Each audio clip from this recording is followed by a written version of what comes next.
Now then, one of the things we're going to be able to do with sets is combine them in various interesting ways. And we're going to use these things called set operators, which are simply mathematical connectives in order to combine sets. So, of course, you've learned since grade school that there are different ways to combine numbers. You can add and subtract and multiply them and so forth. And you've learned what all those different operations mean. We're going to define some new ones which operate not on numbers but on sets. Now, our first one is simply called union. And the symbol that we use for that is a U. So let's define some sets over here for practice. Let's have the set A. We'll make that equal to 1, 2. We'll say the set B is equal to 2, 3, 9. Okay, so what does it mean to say A union B? That is simply another set which has all the elements that are in either one of its operands. So in this case, the operands are the set A and B. So if I do A union B, I simply get another set which has 1, 2, 3, and 9 in it. Again, the order doesn't matter here because this is a set. But the reason it has all these elements in here is because these are all the elements that are either in A or B or both. And of course, I don't write 2 twice, even though 2 was in both these, because there's no such thing as a duplicate in a set, right? So set union just says, give me the elements that are in either one of the two sets. The complementary notion to this is called intersection, and we use an upside down U to denote intersection. I always think it looks kind of like a croquet wicket. If we say A intersect B, that gives us a set that has all the elements that are in both of the sets. So in this case, the intersection is simply the set 2. And that's because the only element that is in both A and B is the element 2. Therefore, if I take the intersection, I'm going to get 2 back. Notice that if I take a union, I'm always going to get back a bigger set than I had before, or at the very least, the same size. I'm certainly never going to shrink by taking a union because I'm adding things, if anything. In intersection, I'm always going to shrink, or at the very least, I'm going to have the same size set I had before. I'm certainly never going to grow my set by taking the intersection because I'm imposing another condition for membership. It has to be in both A and B in order to do that. Okay, and we can combine these in different ways, right? Let's make another set here, C, and we'll say C has 2 and 3 in it. So we could ask ourselves, what is A union B, and then intersect that with C. So we know that A union B is this set up here. So if we take A union B and then intersect that with C, then we have the set 2, 3. Right? Because now we're saying what are all the elements that are common to both A union B, which has already been calculated, and C. And 2 and 3 are those 2 elements. We could take the intersection first, or the union first. We could take the intersection of 3 different sets, and then take the union with a different set, and then intersect that with something else, right? This is actually a set algebra, which we can build up any complicated expressions that we like by combining the different things here. All right, those are the 2 easiest ones. Now let's talk about a couple that are a little bit less intuitive. So one of the ones we're going to talk about is a minus sign, and this is called the partial, to distinguish it from total, which we'll talk about in a minute, complement. And just yet another spelling nit here. Notice that there is an E right there. This is not a compliment like, wow, you're a really nice set, or you're kind of a handsome set. I appreciate your cardinality, right? That's not what we're talking about. We're talking about the complement, which is a word that means the thing that goes with or completes something. It's related to the word complete, right? This is also sometimes called set subtraction, as the denotation for it would suggest, because this over here is in fact a minus sign. So let's put our sets back here. We had A was 1, 2, and B was 2, 3, I think. So let's talk about what this is. Suppose I take A minus B. That's going to give me a set which has all the elements of A except the ones that are in B. And the ones that are in B, we're going to subtract off from it. So you take the set A, you start with that, and then you say, okay, take the set A, and that's going to be our answer, except get rid of anything that's in B. So in this particular case, we're going to end up with 1. Because we took A, which started off as 1, 2, and we simply subtracted off the 2 because 2 was in our evil set, which we're getting rid of here, right? Notice that the 3 didn't really enter into it. If B has anything extra, then, it basically doesn't even come into play. All that matters is the intersection between A and B, the things that A and B have in common. That's what's going to end up being subtracted off. And if I take B minus A, then I'm going to get 3. Right? Because I started with the set 2, 3. I subtracted off everything that was in A, and the things that were in A are 1 and 2. The only thing that really mattered was that it had a 2 there, right? Now, notice that these are not the same answer, right? So A minus B is not the same as B minus A. Just like in algebra, that's not true. The way we say this in math is we say this is not a commutative operator. If an operator has the commutative property, that means that if you reverse the order of the operands, you get the same answer. And it's pretty easy to see that that is true for union. A union B is going to be the same as B union A, because we're simply saying, give me all the elements that are in either one. Doesn't matter what order I consider them in. Same is true of intersection. A intersect B is going to be B intersect A. But in general, A minus B is not the same as B minus A. Could be. For instance, if A and B were the same set, then if I took A minus itself, say, I'm going to get the empty set, right? So if A and B were the same set, then A minus B and B minus A are going to be the same thing. But in general, that's not true. And that is called the partial complement, because we're going to sort of say that we've taken off part of B and come up with A. Now, there is also such a thing as the so-called total complement. And we're going to use an overbar for that. There are different notations that some people use.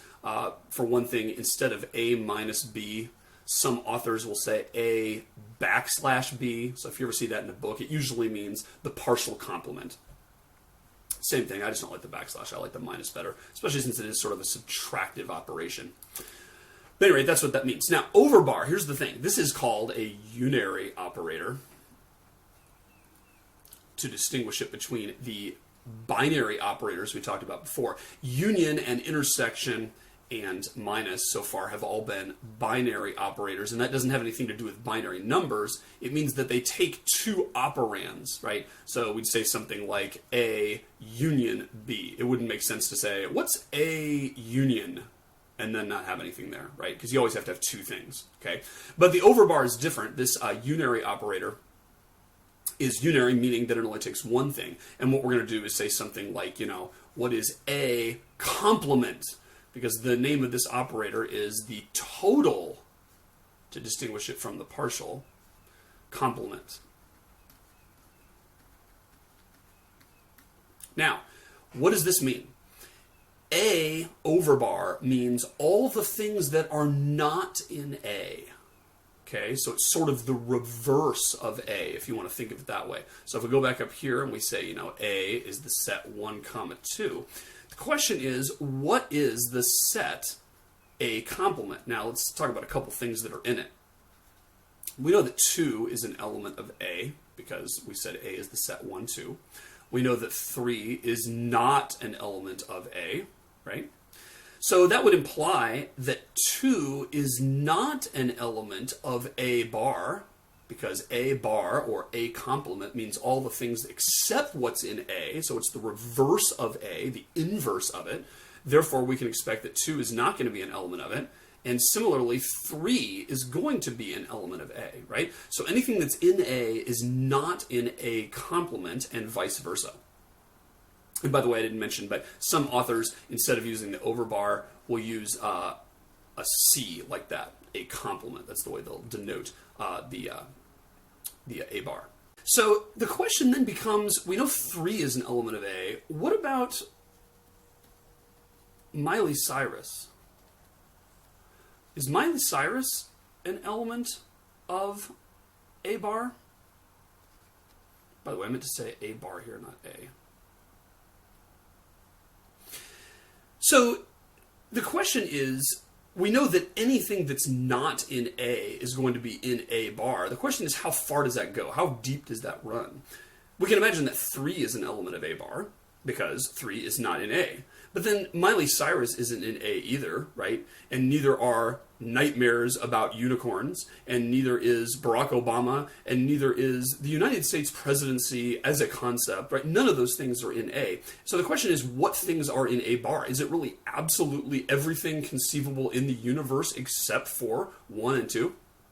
The answer is no. It comes down to this: the domain of discourse. What is it we're talking about here? If we are talking about numbers, then it would be true to say that 3 is an element of A, or excuse me, an element of A complement, but it would not be true to say that Miley Cyrus is an element of A complement, because we're not talking about Miley Cyrus right now, we're talking about numbers. So really the total complement depends on your definition of what the omega is, and that's why it's a little bit tricky to think about. But in actual practice, it doesn't turn out to be that big a deal, right? We could say that all the male students in my class are the set M. Well, the complement of the male students is going to be the female students. And as long as we know we're talking about the students in the class, then this doesn't really pose a problem. We don't have to worry about weird things like, well, what about 17.5? Is that a member of the male's complement? Because 17.5 is not a male, last time I checked. It all depends on just kind of what you're talking about, right? And so one way to think about that is to say that when we say A complement, that's really the same thing as saying omega minus A, right? So really what we're doing here is we're saying that the total complement is related to the partial complement in that way. Basically, the total complement is the same thing as the partial complement, where omega is the implied first argument. All right, so basically, overbar is just a way of saying the opposite of the set, everything that's not in it, and it, depending on what you're talking about, that will tell you what the elements there are. All right, now let's do the most tricky one of all. We put back our sets here. We're going to say A is 1, 2, and we're going to say B is 3, 4. Now, the trickiest of all the operators, I think, to understand is the so-called Cartesian product, which looks just like an X. Cartesian product, kind of like Cartesian coordinates, and in fact that's really, you'll kind of see that here, I think, the relationship between the two. Now the weird thing is that all these other operators like union and intersection and stuff, we've gotten back a set which has the same kinds of things in it, right? Like A and B over here have numbers. Well, A union B is a set with numbers, A intersect B is a set with numbers. But weirdly, A cross B, or A times B, you might say, does not have numbers in it. What it's going to have is ordered pairs in it. Check this out. A cross B is going to have ordered pairs. And those ordered pairs are going to be every combination of an element from A and an element from B in that order. So I'm going to say one of the elements here is 1, 3. And that's because I can take the first element from A and the second element from B. Those two form an ordered pair, which is 1, 3. I could also choose 1 as my element from A, but 4 from my element from B. And that'd be another element of the Cartesian product. I could instead choose 2 from A and 3 from B, or I could choose 2 from A and 4 from B. Okay, so every different possible combination of a choice of element from A and a choice from element from B, all those as ordered pairs are what makes up the Cartesian product. So the Cartesian product is going to get pretty huge. In fact, you can realize that if A has 17 members in it and B has 12 members, then I'm going to get 17 times 12 different members, right? Because every single one of those A members has to be present in an ordered pair with every single one of the B elements. And that's going to produce a lot of stuff, right? The reason I say that it reminds you of, Cartesian coordinates, or at least it may, is that, if you think about, drawing a graph or something like that, right? We've got a graph here, and, every point in this space is some x coordinate and then some y coordinate, right? So that one right there might be the ordered pair 2, 3.1, and that's because if I go over 1, 2, and I go up 1, 2, 3, and a little smidge, then I'm going to get that point. Okay, so if you ask yourself, what are all the points that could appear anywhere in here? The answer is real, cross, real. Get your head around that for a second. So that right there is the set of all real numbers. That right there is the set of all real numbers. So if I take the set of all real numbers cross the set of all real numbers, what I'm going to get is a set, it's going to be an infinite set obviously, where every single element of the set is an ordered pair, and that ordered pair is going to be an element from the reals on the left and an element from the reals on the right. So somewhere in here I'm going to have 1, 1, I'm going to have pi, 7, I'm going to have 0, -3, somewhere I'm going to have 2, 3.1, which happens to be the point we were talking about here. All the points on this plane in these Cartesian coordinates are in fact the ordered pairs from the Cartesian product of the reals with itself. Interesting. Cartesian product is going to come up a lot, so make sure you understand that, and we'll do the exercises there. Now, let's just do a few more little exercises thinking before we go on to the next segment. Let's do a little brain teaser here. Suppose I took the union of two sets, x and y, and I took the cardinality of that. So x is a set, y is a set. I take the union of them to get another set. Then I take the cardinality of that set to figure out how many elements are in it, right? Question. Is that equal to the cardinality of x plus the cardinality of y? Deep thought. If you think it through, you'll realize that the answer is sometimes, right? Like let's say I have x is the set 2, 3, and let's say I have y is the set heart, smiley face. Well, if I ask myself, what is x union y, the answer is, well, that's going to be the set 2, heart, smiley face, 3. And the cardinality of that is certainly going to be 4. There are 4 elements in it. And that is going to be equal to 2 plus 2, because the cardinality of x is 2, the cardinality of y is 2. So it works in that case, right? But what if x is 2, 3, and y is 3 smiley face?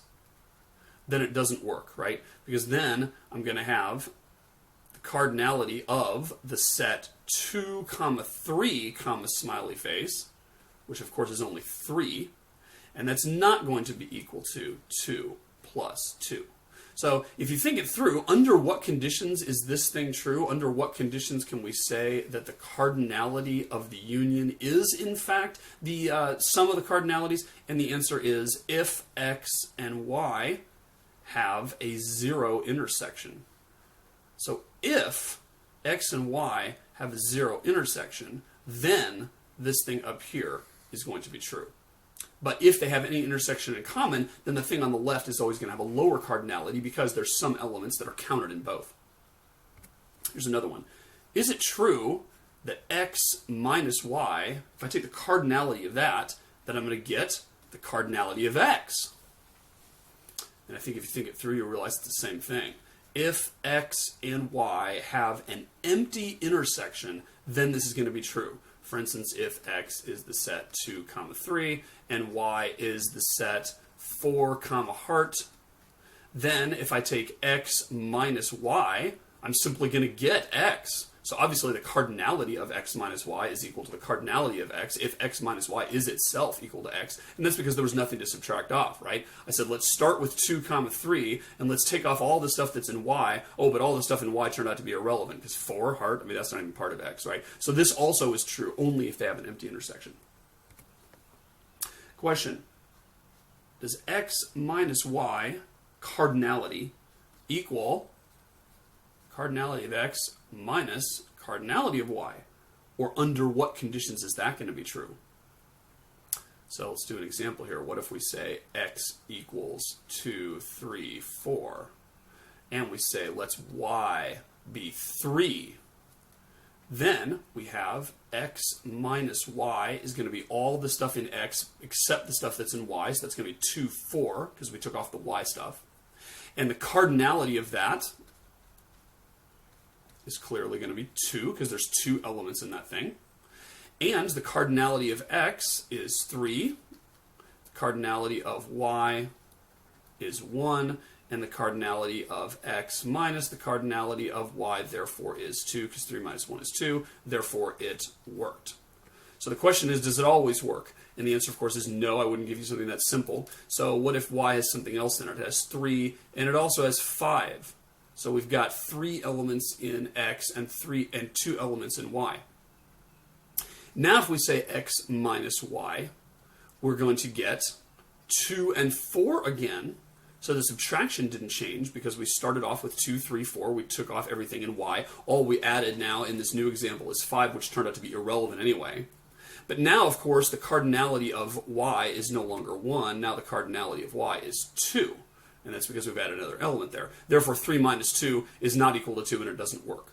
And so if you think this through, you will realize that this is true if y is a subset of x.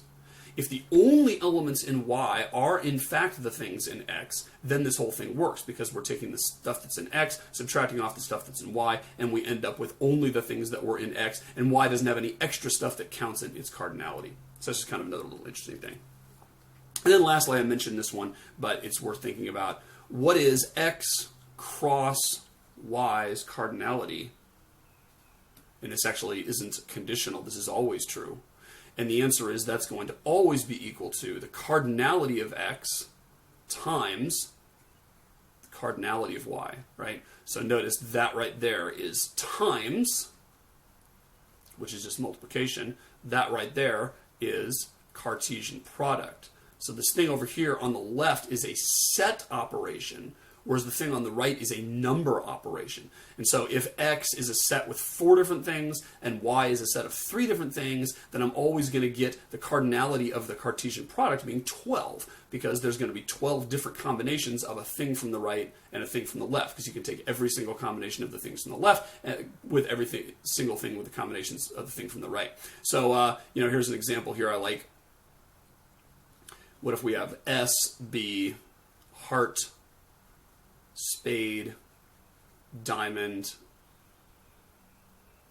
club, and we have R be the set 2, 3, 4, all the way up to 10, plus a J, a Q, a K, and an A, right?